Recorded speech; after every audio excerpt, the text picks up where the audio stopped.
Hello, today's video is part 2 of embedding objects in modeling paste and creating texture. My modeling paste base has now, everything's dried, and now I'm going to start painting it. I'm going to begin with staining this whole surface. And there's a couple things you can use. I'm going to use a high flow acrylic sepia. If you don't have that, acrylic inks also work really well, so maybe I'll play with that. If you don't have any of those, you can just add water to some acrylic paint and create a stain. I just like these because the color is so, the pigment, it's so intense. So I'm just going to start with my sepia. I've added some water.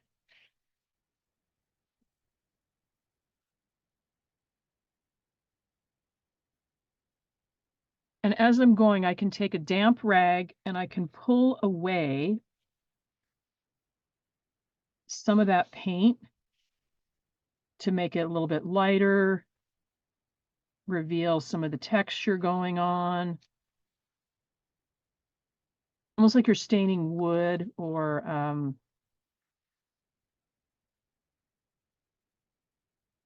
that's all I can think of, staining wood. Okay. And then if there's, I've got collage material here, I may not want to put the stain over that.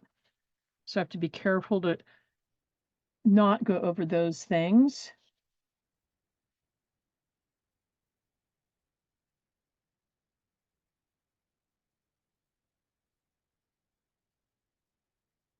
So what I'm wanting is all the stain to get into these textural grooves. And then when I drag thicker paint across the top, I'm going to see that texture.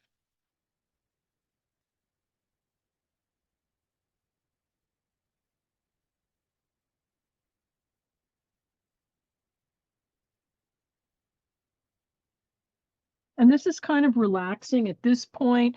We're not really, you're just trying to get this stain on. So you don't have to really worry about, oh, did I pick the right color? We're just trying to stain all those grooves.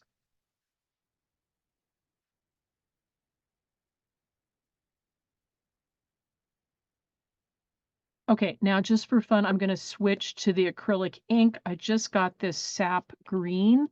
I'm going to put this in the background for something different.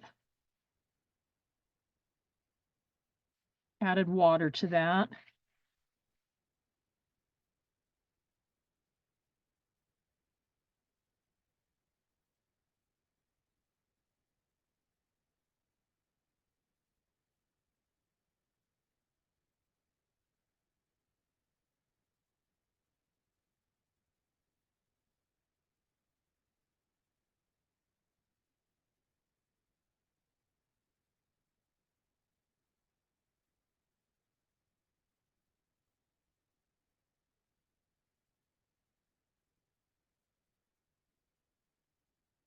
Okay, I think I'm going to leave this burlap blank.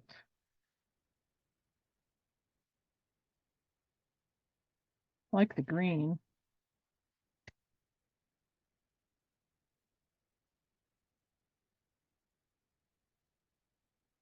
I think darker colors work better because as I drag paint across the top, I'm going to see these darker lines. So I would recommend using a darker paint.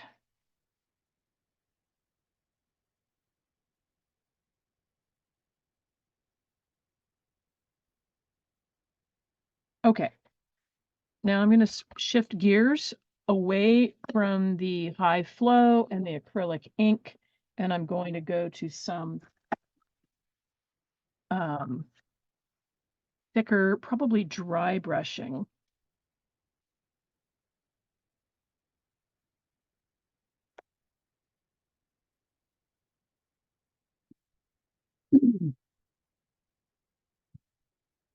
I'm going to work on the background first.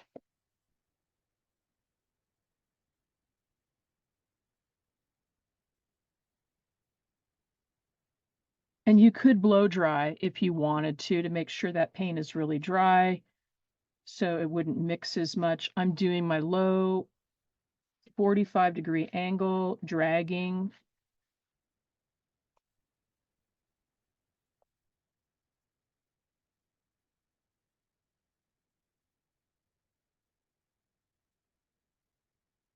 Yeah, a blow dry would probably be a good idea. This is blending here, but it is picking up on that texture.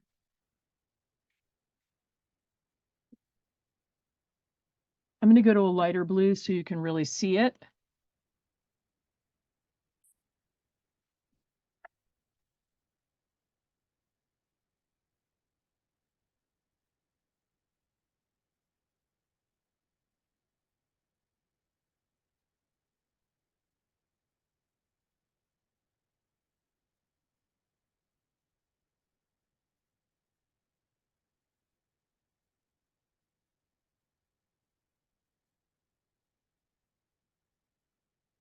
Okay, so now I can really see that texture of the burlap. Let me go to this netting.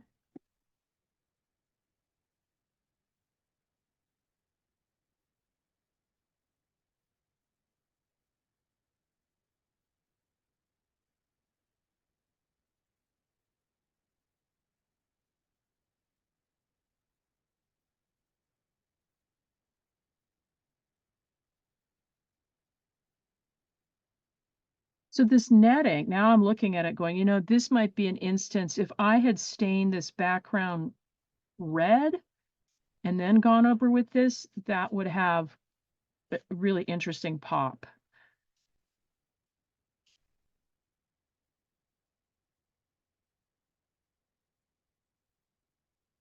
Okay, now I'm going to go red over here so you can really see that texture.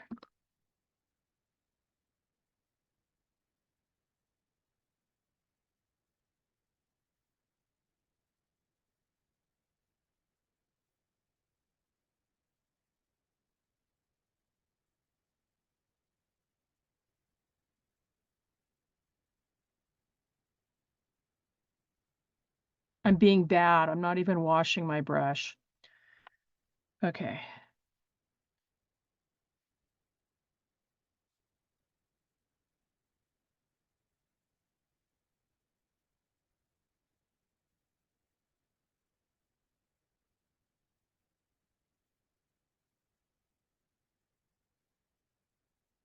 Okay, so now you can see a lot of the texture. I put modeling paste on top of the face there, and I can see a lot of the texture from my palette knife.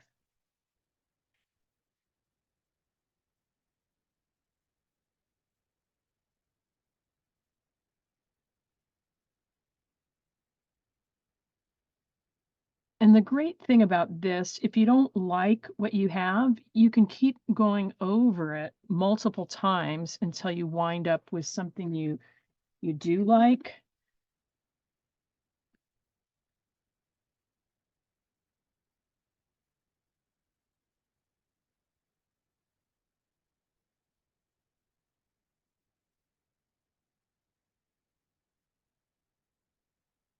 Up at the top here, this is texture I created with a palette knife, a skinny one.